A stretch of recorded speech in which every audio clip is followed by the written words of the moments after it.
Hello, my name is Ryan McMillan, and this presentation is to serve as a vulnerability assessment of Masha Foran servers. This is for ISA 4220, spring 2020, and the date is April 21st, 2020. This vulnerability assessment was done using a couple of different methodologies. The first is through Nmap scans that were done of both the Windows and Linux servers. The Linux server located at 192.168.2.57, the Windows server at 192.168.2.58. There were also manual checks done of both IP tables in order to check the rules for the IP tables firewall and make sure those were implemented correctly. And another check was done for AppArmor to ensure that the apps were enabled and enforced. The other methodology that was used is the Greenbone Vulnerability Scanner, which was used to scan both servers and reported back any vulnerabilities it found. So the first thing we're going to go look at is the Nmap scans for both servers. The first thing we're going to look at is the Nmap for the Linux server. There's actually really not much to discuss here. The Nmap scan was done using the Nmap followed by her IP for the Linux server command, and the results showed that all necessary protocols for this assessment were made available, and the ports for all those protocols were open. For the Windows server, the Nmap results once again were unremarkable, and using the same command with the Windows Server IP, the Nmap scan showed that all the necessary services were available and all the ports that they ran on were open. The next thing we looked at was the firewall for the Windows and Linux servers.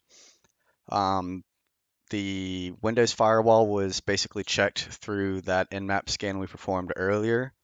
It showed that the services and protocols that were needed for the server were up and running. For the Linux server, to check the firewalls, we needed to manually log in and check the IP tables rules to ensure that all the proper rule sets were added to the input policy chain and that the default policy for the input chain was set to drop.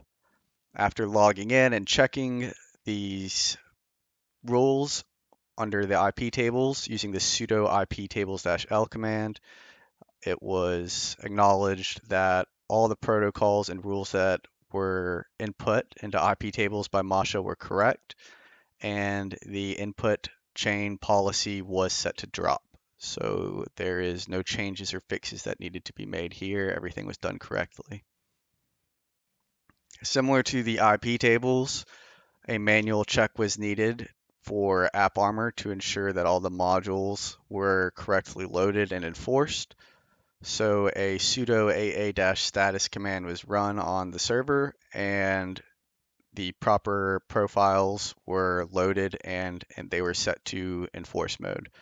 So once again, she has performed this correctly and it was implemented correctly, so there's no recommendations or fixes needed at this time. The next thing we're going to look at is the Greenbone vulnerability scan. And this is kind of just a quick introduction slide to what the Greenbone vulnerability scan is and how it works. So the Greenbone vulnerability scan is basically a software that runs a vulnerability scan on the servers that you point it to, in this case Masha's Linux and Windows servers, and it generates a report back to us that tells us any vulnerabilities that it found. It ranks these vulnerabilities using CVSS, also known as the Common Vulnerability Scoring System. And CVSS is used to rank the severity of vulnerabilities that it finds. These rankings go from low to medium to high based on the score number. So 0 to 3.9 for low, 4 to 6.9 for medium, and 7 to 10 for high. For Ms. Foran's servers, there were 7 total vulnerabilities found, and those vulnerabilities ranged from the low severity to the medium severity. For the Greenbone results, specifically for the Windows server, only one result was found, or one vulnerability. That vulnerability was ranked medium on the CVSS scale. It was given a 5, and that vulnerability was for HTTPS over 443. The vulnerability itself was a result of using weak cipher suites via the TLS versions 1 through 1.2 protocols. And the vulnerability itself is found with TLS, RSA with 3DES, EDE, CBC, SHA. So a quick rundown on what Suite 32 is it basically gives an attacker the ability to monitor a victim's traffic and execute JavaScript in their browser due to the fact that they can recover HTTPS sessions over a TLS encrypted or OpenVPN encrypted channel. It takes a little bit of time to do that, but it's still possible, and it's due to the fact that block ciphers in certain modes, for this instance, that mode is CBC, can only encrypt a limited number of blocks before they make a collision. And a collision is basically just an identical ciphertext. So when an attacker sees that ciphertext and another ciphertext, they're able to correlate the two, and by doing so, they can recover HTTP session cookies. So that basically allows them to gain private information that could be stored in these cookies. So for the Linux server, there were 6 vulnerabilities found. There was one medium vulnerability found with PostgreSQL over port 5432. There was 2 medium vulnerabilities found over POP3S over port 995. And there was 2 vulnerabilities that were medium in severity that were found on the IMAPS protocol over port 993. Like I said, there was 6. There was one more, but it's not within the scope of the protocols we were discussing, and it was an issue with, I believe, TCP timestamps. Yeah, and that was a low vulnerability. It was rated low on the CVSS scale. But anyways, the actual issue that was found on all 3 protocols, they all 3 shared one similar issue, and that was they were using weak cipher suites via TLS versions 1.0 to 1.2. It was the TLS RSA with seed CBC SHA. And as discussed previously, this is basically the same thing that the Windows server was vulnerable to, where hijackers could send enough data to cause collisions, and this would result in them hijacking cookies from sessions. The next issue that was found on both IMAPS and POP3S was that the SSL TLS service was using Diffie-Hellman groups with insufficient strength, meaning that they had a key size that was less than 2048.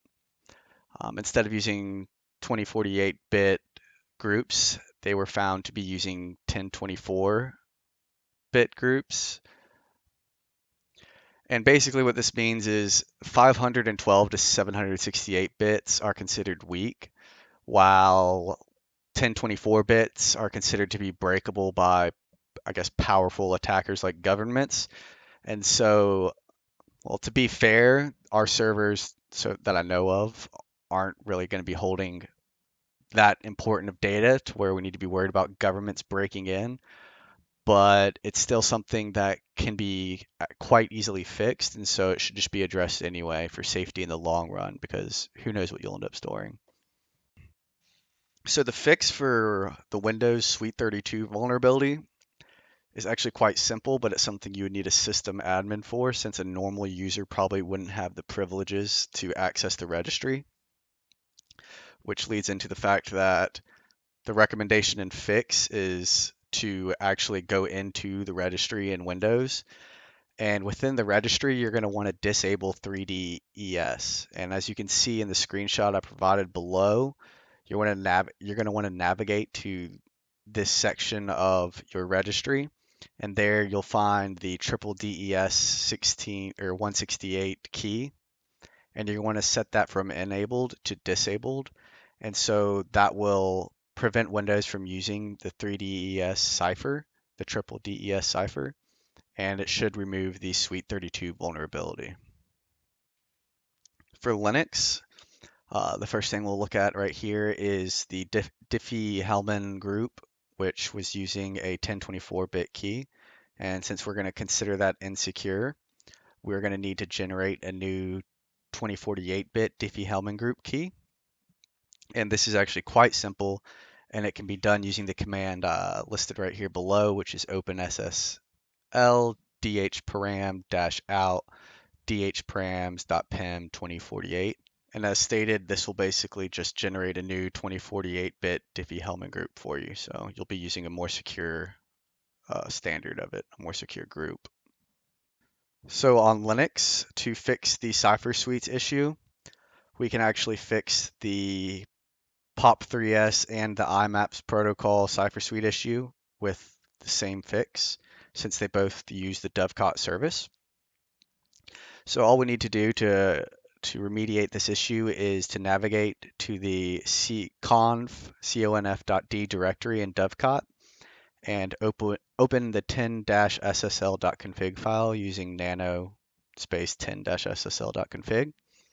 And once you open that config file, you're going to want to find the line that shows hashtag SSL ciphers to use. Hashtag SSL ciphers to use. That's one line. And you're going to want to remove the hashtag because that just means it's commented out and you don't want that. So you're going to want to remove the hashtag. And then in the following line, you'll see that it states SSL cipher list. And once again, we're going to remove the hashtag to uncomment it. And you're going to take everything after the equal sign and just go ahead and delete that and replace it with basically everything that I have listed here. I can't really sound that out or word that out, but if you just want to type that in, that's what you're going to want to be your new cipher list parameters that are enabled. So once you finish that, you can just press Control O and then press enter, and that will save and write out the changes. And the last recommendation slash fix that we're going to want to implement is to fix the weak cipher suites that are for the PostgreSQL service. So it's very similar, the end result, and what we're going to need to enter, but just navigating there is a little different. So the main directory is located in etc. PostgreSQL/10/main. And once you're in that folder, you're going to want to open the PostgreSQL.config file using nano space PostgreSQL.config. And once you're in there, you're going to want to find the line which states, excuse me, hashtag SSL underscore ciphers. And you're going to want to remove that hashtag again so we can uncomment that out so it actually reads it.